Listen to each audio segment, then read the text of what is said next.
How much space do you really need to build a home golf simulator?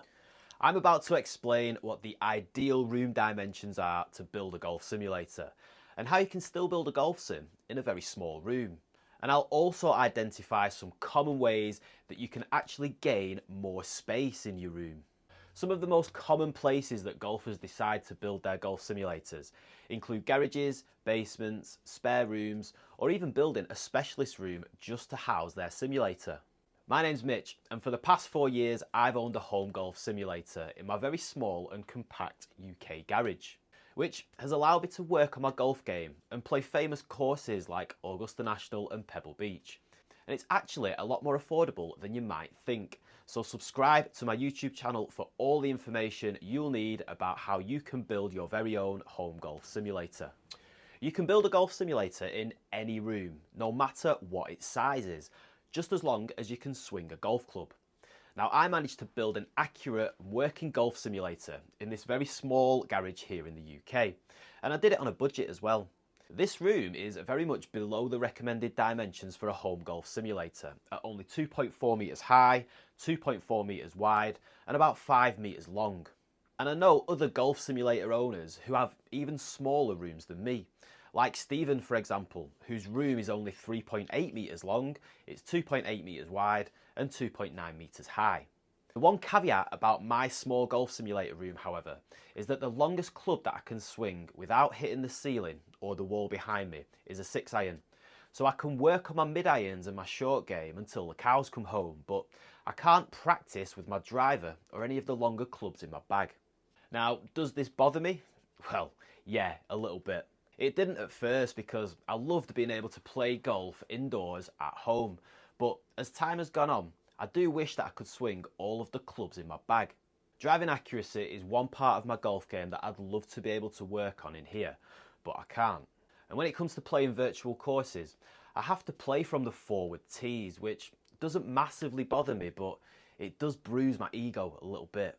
But ultimately, as long as you can swing a golf club comfortably and safely, whether that be a driver or a lob wedge, you can build a golf simulator. Obviously, the more clubs you can swing, the better your simulator experience is going to be. Now, there's ways that you can create more space to fit a golf simulator into your home. Now, when I realised that I wasn't going to have enough space to use my driver in this simulator room, I explored every single option available to try and increase the height of my ceiling.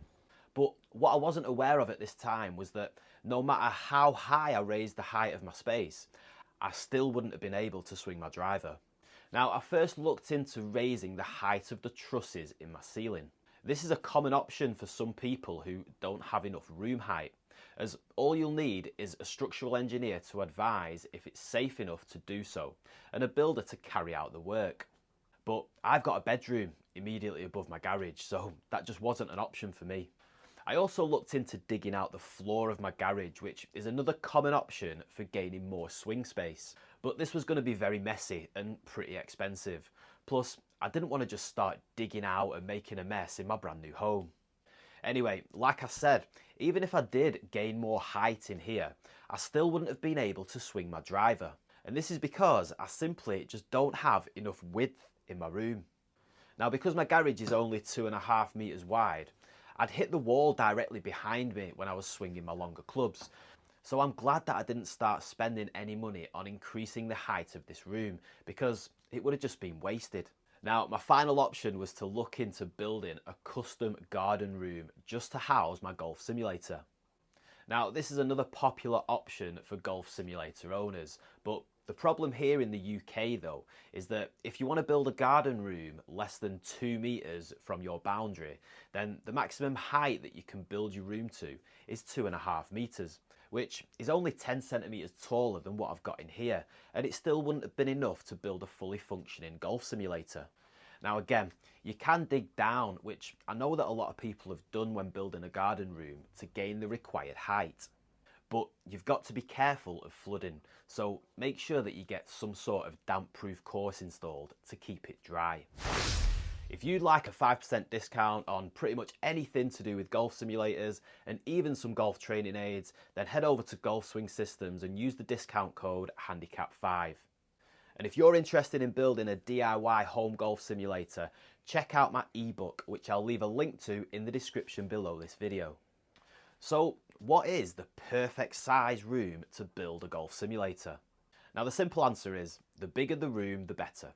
But when I first visited Golf Swing Systems to see their unbelievable golf simulator setup, I learned what the ideal room size is and why.